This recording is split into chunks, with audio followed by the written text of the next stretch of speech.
I divorced my husband and now I regret everything. I thought I could do better. I thought I was missing out. So I left my husband after 18 years and now I just regret everything. It's strange how hindsight works. I used to think I was trapped in a dull marriage, just going through the motions with a man who no longer excited me. Tom and I met in our early 20s, when love was passionate, reckless, and all-consuming. We got married young, had kids soon after, and spent the next 18 years building a life together. For a while, it felt perfect. But somewhere along the way, things changed. We stopped going on romantic dates. Conversations became about bills, schedules, responsibilities. He stopped noticing the small things, like when I got my hair done or when I put on a new dress. And when I tried to bring it up, he would just say, "I'm tired, babe. It's been a long day at work." And it always was. He worked long hours, and when he got home, he was exhausted. Meanwhile, I felt invisible. At first, I brushed it off. Every marriage goes through phases, right? But then I started listening to the wrong people. I had a few close friends who were divorced, and they constantly fed into my doubts. They'd say things like, "If he really loved you, you wouldn't feel lonely. You're still young. Why waste your best years being unappreciated? You're still young. You will find someone who really adores you." And the worst one was, "If you don't leave now, you'll wake up at 50 and regret never really living your life." It was like they were planting seeds of discontent in my mind. Instead of seeing Tom as the man who built a life with me, I started seeing him as someone holding me back. And soon, every little thing he did annoyed me. The way he grunted when he sat down. The way he scrolled on his phone instead of talking to me. The way he fell asleep early while I stayed up wondering if this is really all there is. I started fantasizing about a different life, different men, a life where I was adored, chased, desired, where someone would look at me the way Tom used to, and that's when I made the biggest mistake of my life. One evening, after weeks of debating, I sat Tom down. I had practiced my speech, rehearsed all the reasons why this was the right choice. I said, "Tom, I don't think I can do this anymore." He looked at me, confused at first, and asked, "What do you mean?" I replied, I think we've grown apart. I feel like I need something more." His face dropped. Not anger, not resistance, just shock. "Are you serious? We've been together for almost 20 years. I said, "I know." He asked, "Is there someone else?" That question stung, because technically, no. But emotionally, I had already left. I said, "It's not about another man.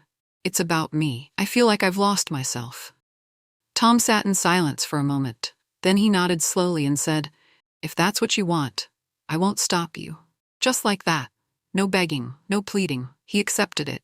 And somehow that made me even angrier. I thought maybe he'd fight for me, show me some grand gesture that would prove I was still worth something to him. But he didn't. And so I walked away from my marriage, convinced that I was choosing happiness.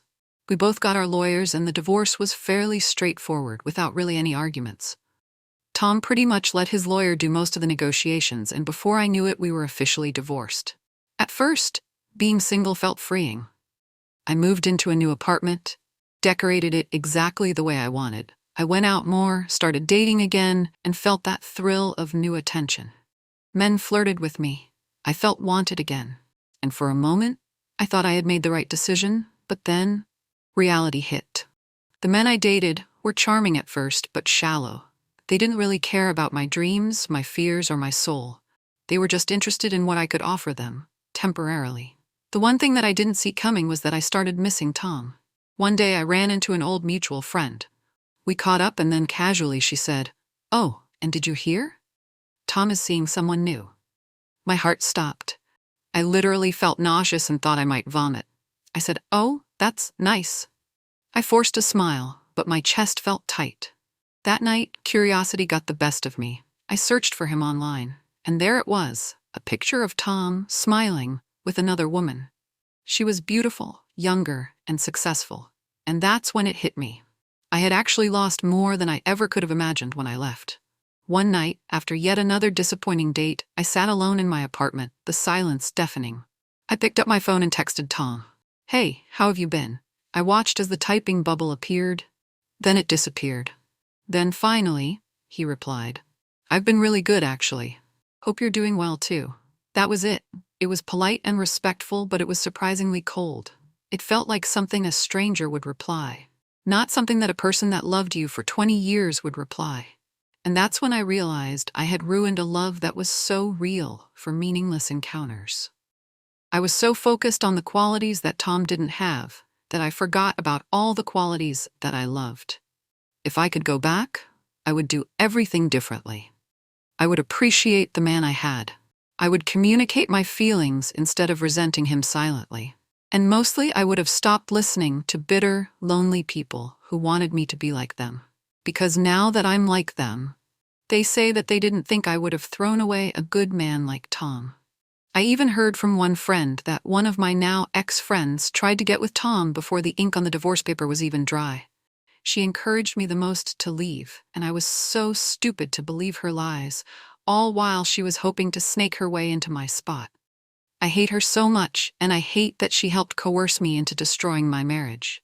Now Tom has moved on. He found someone who sees his worth. Someone who didn't need to lose him to appreciate him. And me? I'm left watching from the sidelines, feeling regret for the divorce that I thought would set me free, hoping that maybe one day I get a second chance with Tom.